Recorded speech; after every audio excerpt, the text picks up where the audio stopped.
This is NewsBreak26 in southwest New Brunswick. I'm Vicki Hogarth. Here's what's happening in our part of the world.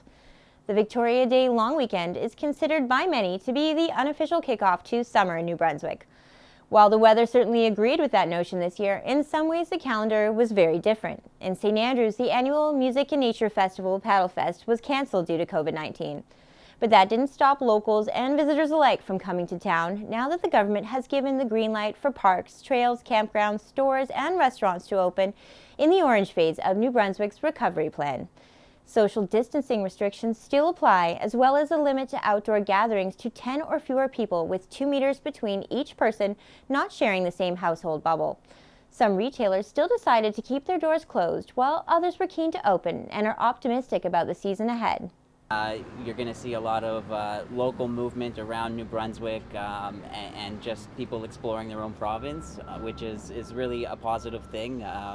So yeah, just looking forward to it. I really think that it will be a good summer despite everything that's going on. Schools in New Brunswick will remain closed for the rest of the school year, which has created a very different kind of grad year for grade 12 students across the province. That's why St. Stephen High School decided to recognize its seniors with a surprise tribute this week. Large placards of their grad photos displayed across St. Stephen, as well as on the high school's electronic billboard. A few of the teachers from our school came and surprised us at our houses, which was super nice of them. It's been really disappointing just to not spend the last few months with my friends and have that normal experience with them. Justin Tinker, chair of the Campobello Island Year-Round Ferry Committee, recently met with Premier Higgs to discuss potential transportation options to link the island to the mainland year-round. This is an issue that's gained even more attention during the COVID-19 pandemic, with islanders having to rely on a bridge through the U.S. to access the rest of New Brunswick. Tinker believes a year-round link is possible this year if the province and the federal government can cooperate on the project. So right now we do have support from the local council. We have support from the provincial government. The next step is getting Ottawa to the table and putting dollars to cents to the project and to get a boat in the water.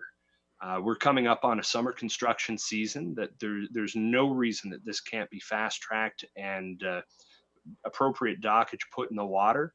And we could very easily have a landing finished in the time for the winter season. Part of New Brunswick's successful navigation through the pandemic thus far has been in part thanks to the province's political parties working together on the pandemic task force, according to Chief Medical Officer Dr. Jennifer Russell.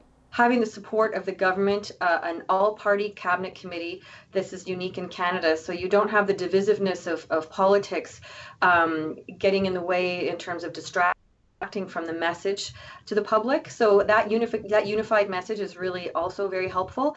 My full interviews with Dr. Russell and with Justin Tinker of Accessible Campobello appear in the latest episode of Southwest Magazine on CHCO this week.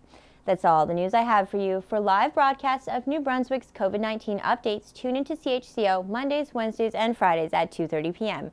For more stories and online exclusives, follow us on Facebook at CHCO.TV.